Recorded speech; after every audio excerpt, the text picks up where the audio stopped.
Spider-Man No Way Home. So, Spider-Man No Way Home, the fan love letter that we all hoped it would be, or is it a swinging disappointment? Well, let's get into it. So, Spider-Man No Way Home has a lot of advantages and a lot of things going for it. In particular, it has the advantage of being positioned in a year where the Marvel movies have been mediocre to absolutely dreadful. And because of that, there's really no way that this movie can fail. I mean, let's be honest. Shang-Chi, Eternals, even Black Widow, nobody was really expecting those movies to set the world on fire. But Spider-Man, well, we have expectations. So the ultimate question ends up being, does this movie deliver on fan expectation? Well, I can honestly say a resounding yes. This movie does deliver on a lot of the things that the fans wanted to see. Some things even more than their wildest expectations.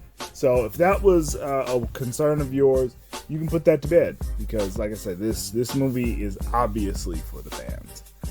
Now, that being said, this is not a perfect movie, but very few movies are. Now, things that I loved about this were a lot of characters were softly reset. In particular, Zendaya's MJ was not the Asperger's MJ that we've come to know and tolerate over the previous two movies. She's very much fleshed out. She has a full character arc, and you do get to see a range of emotions out of the character that you didn't really previously see in the other movies. So I really, really appreciated that. Also, Peter. Peter is done in such a way where he's not in Iron Man's shadow anymore, thank God. I was really getting tired of the whole Iron Boy shtick, and it was just really wearing thin on me that a character that I've grown up with, who was his own character, his own hero, and really just protected the citizens of New York as your friendly neighborhood Spider-Man, suddenly was the apprentice hero of, let's be honest, from the comic books, a D-lister. I know a lot of you who are, only know the MCU know Iron Man as this colossal force, but if you grew up reading comics, you knew that Iron Man was not that big a deal. So that being said, it is really refreshing to see Tom Holland's Peter Parker come into his own and really flesh out who he is. In particular, you get to see a lot of the scientists in Peter Parker. You get to see a lot of the morals and a lot of just how he is as a person, as opposed to just, hey, it's Iron Boy. So I really like that he wasn't Tony Stark Jr. In this particular film. That being said, Benedict Cumberbatch does a great job as usual as Doctor Strange. Ned he served his purpose. He had a lot of comedic moments, and all the other cameos that are in this movie do not disappoint in any way, shape, form, or fashion. Now, certain things I didn't like. So, as you knew going into this movie, and as anybody who knew going into this movie, there is a lot of nostalgia. And this nostalgia is pushed to the absolute limit, and it gets really close to the line of being too much, but they pull it back. They pull it back just enough to where you don't get tired of it. In particular, there are positions where certain memes are used, and that's right when they got up to the line, but then they pulled it back, and I was really appreciative. Another thing that they do in this film that a lot of previous Marvel movies kind of struggle with is knowing the balance between the humor and the serious tones, and they do that really well here, because in previous Marvel movies they really lean heavily on the jokes. I'm talking about Thor Ragnarok, and don't really take the subject matter of the characters seriously and kind of play them for jokes. And they didn't really do that here, and I was really appreciative of that as well. like I said, the performances were great. The special effects were amazing. Fight scenes, the choreography done excellently. Now, there were certain aspects of the film that kind of go on too long in certain sections. Certain dialogue kind of lasts a little longer than I would have liked, but that's kind of just nitpicking.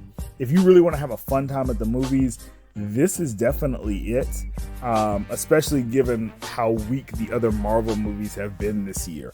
I mean, the movie starts out action heavy and it pretty much ends that way, and I think that's really what a lot of fans wanted. They wanted certain things and certain characters to appear, but they also wanted a movie that was not preaching at them and not, trying to deliver the message.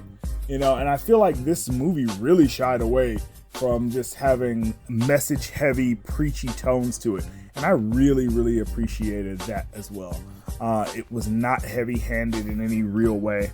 I also like that they really took a lot from a lot of different sources, even some sources that I don't necessarily agree with. Certain comic book stories that are not necessarily liked by the fans. And, when you see the movie, you'll know exactly which story arcs I'm talking about.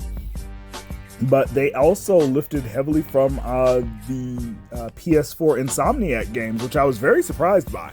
And you'll see the nods. There are a lot of Easter eggs in this movie, a lot of callbacks, and like I say, that nostalgia I think it was done in a way that will bring in fans of the previous movies without necessarily depending on that for the story, and I enjoyed that. I also enjoyed that there was a message, but it wasn't a political or social message. It was more just a life lesson of choices and how every choice has consequences, and the idea that that trying to avoid those consequences does not necessarily yield the best results. And I really thought that was the key.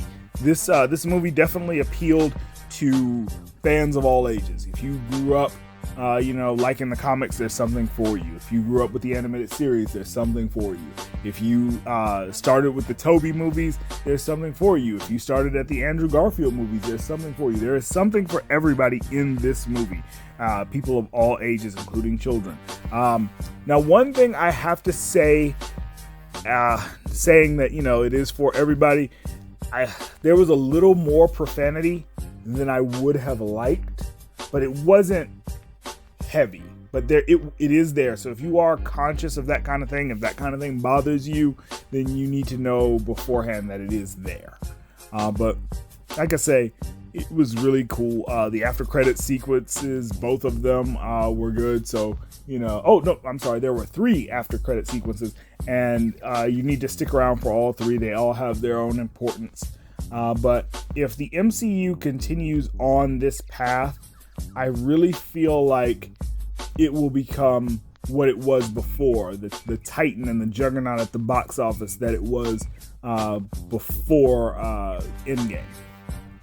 They can stick this and keep it going, but something tells me not to, hold my breath on that, because again, a lot of changes have been made and a lot of things that I don't necessarily agree with, but we'll see what's going on in the future. But as far as this movie definitely is a watch. I say go get it, go watch it, go to the movies and see it.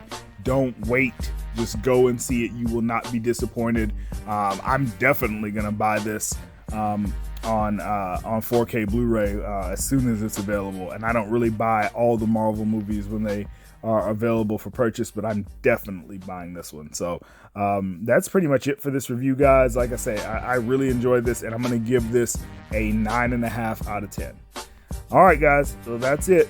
8-Bit Heroes out. See you guys on the next one. Peace.